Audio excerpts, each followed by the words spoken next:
Stay connected. Make sure you hit the subscribe button.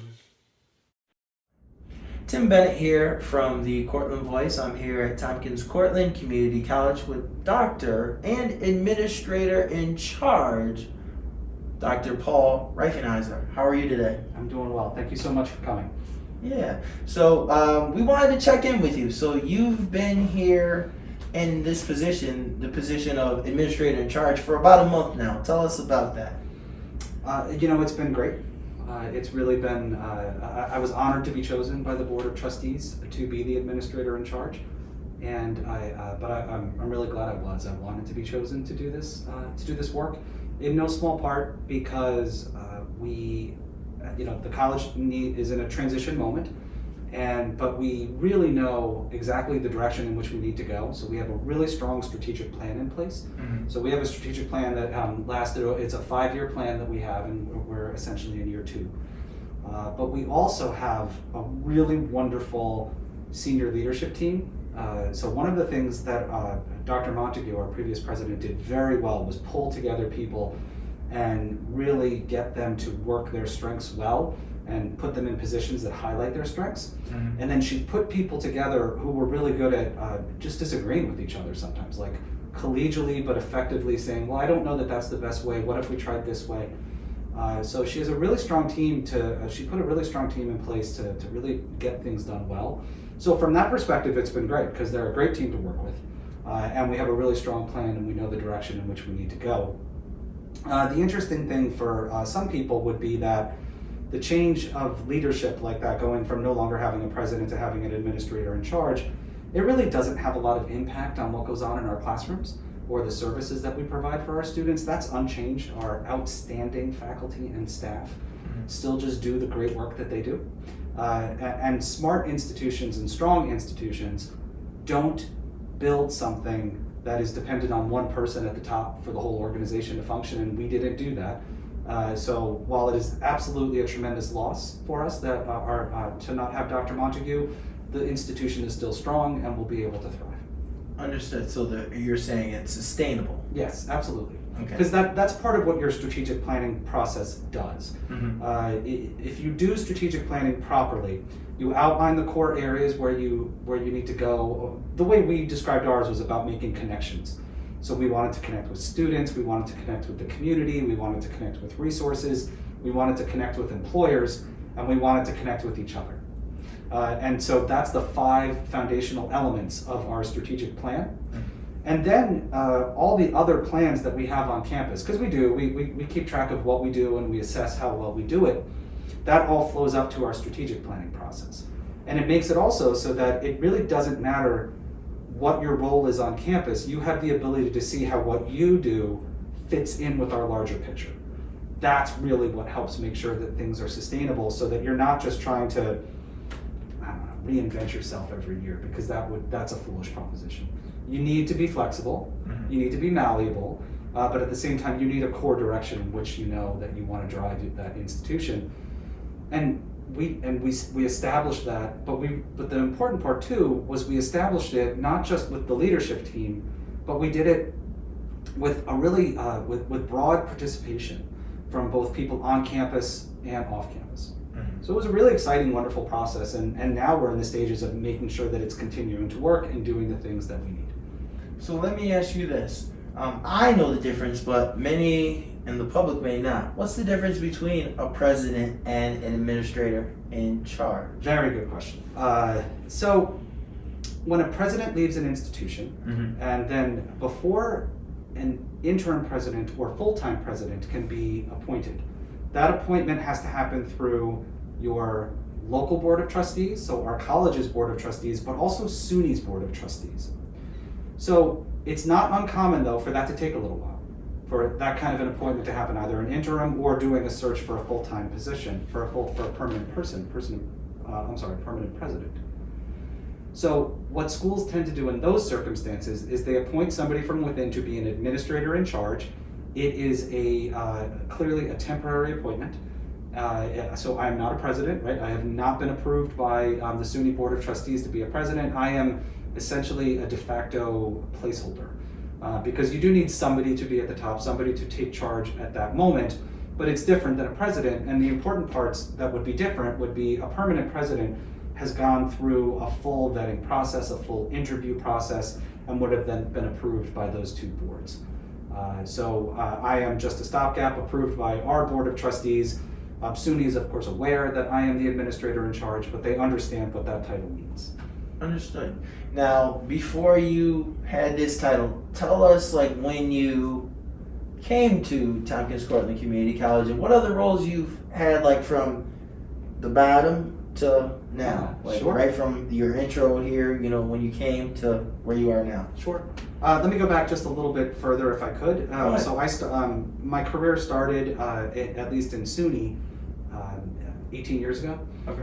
So I was an English faculty member, and then I went up through the ranks and became a department chair, and then I was an interim, what's called a chief academic officer. That's the person who's in charge of academics at a college. And then I, 3 years ago, a little over 3 years ago, I took the position here at Tompkins Cortland, which I was just so excited about. So I absolutely, so that's the position that I've had since I've been here. I've been provost and vice president of academic affairs. And I really wanted to come here because there was just so many things. I can't even begin to tell you how much I love this school. But I also love the area. So I think this is really a beautiful part of the state of New York. And I'm really just blown away by it. My wife and I, it's not uncommon for us to just go find something new, and it's still been 3 years and we're like, I had no idea this was here. This is beautiful. This is wonderful.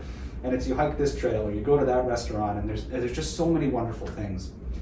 But so the locale is fantastic. And the school, it has this fantastic spirit of helping students. There is this wonderful, I've been talking about it as a culture of care and concern for students, that we do our best to help each of our students as individuals as much as we can, and push our resources to help them succeed.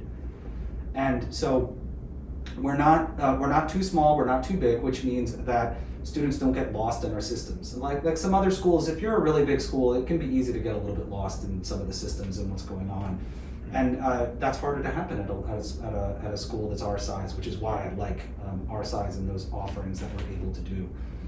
More importantly, I just believe in the mission of community colleges. Community colleges, I think, are the backbone of our educational system. We just say, come on in and we're going to find ways to help you. And it could be because you want to move on and go to a four-year school. It could be because you want to go right into the workforce. It could be because you're in the workforce right now, but you want to upscale some and you want to have a different job or a better job where you are. Or maybe you're just looking for something because it interests you. And we take everybody from all levels and say, we can do something and work with you. The more prestigious schools in the country don't do that. They have we're gonna pick who we want, and then we'll work with those students, and that's not our approach. It's never been. So we are about having access for our students, and we are about then helping them succeed as best we can. I also think that that's a big part of something that we learned during the pandemic, that there are massive equity gaps in our culture. So I mean, just think about it. For some people, just access to Wi-Fi, access to a quiet place to do your work, that's not a given for everyone. And so it's very difficult for some people just to do the things that some others might take for granted. And so one of our missions on this campus is to help bridge equity gaps and to help give access to people. So I'm so thrilled and was happy to come here 3.5 years ago because I love the area, because I love the school, and because I care about community colleges. So, and it's been a good 3.5 years or so. So let me ask you this. Tell us, like myself and the community watching, Sure. Because I have to remember, I have to think of things not just of what I'm thinking, but for the community. Explain maybe something new that you might have found. I know you said that you and your wife sometimes hike or find a restaurant. Tell us something new maybe you might have found on the job on campus that you didn't know now that you're interacting with even more different groups, a thing or two. Like, is there something that was like, wow, I didn't know we had this? Or there's so many things. It's not so much that I didn't know what we had. Mm-hmm. It's that I've had a little bit more lived experience with some of those things. I mean, just yesterday there was a student. That student needed some support, and it might have been something that in the past I would have said, okay, here, I'm going to get you to the people who have that, can give you that support mechanism. And because it wouldn't necessarily have been in the academic realm, but we worked together very well. This time it was a little bit different. We were helping move that student towards that support, and then I was a little bit more involved in the actual giving of the support, or seeing how the support was being meted out. And that was really invigorating to see. It's never great to see a student who needs help in that way, but it's wonderful to know that we can help those students. That when people come to us and say, I need X or I need Y, or I'm having this problem, and what's the solutions, and how can you help me help myself, we do that. And it was really wonderful to watch that in action, because it's a different way that I get to see students find some success and find some help. So that was a really, that was wonderful, and it's something that in my old role, it wouldn't have happened. In my old role, it would have been, okay, here's where, let's get you to that help, and then I would have followed up later on, but I wouldn't have actually seen some of what was happening. Piece by piece. Yeah. So it was nice. It was nice to be able to view it from that a different perspective, and to be able to, again, people do such great work across the whole campus. And my experience has been with running most of our academic support systems, and now I get to see a little bit more about how some of the other systems that we have in place for students are functioning. Gotcha. Is there any closing message or anything you'd like to say to whether it be alum, current student, faculty, staff, anyone? Absolutely. I mean, I think that, you know what I would say? I would say that TC3, we're open. We learned a great deal through the pandemic about how to help students and about how to meet students where they are. We offer a variety of different teaching modalities. So to help people with flexible, who have needs and need a flexible schedule. We offer some great programming. We're offering a lot more new programming, especially wonderful things called micro-credentials, which are smaller scale degrees, maybe 3 or 4 classes packaged together, where we work with local employers who say, yeah, those are 3 classes that are helpful, and then that will turn into something that can lead to you getting either a job with our company or improving your job with our company.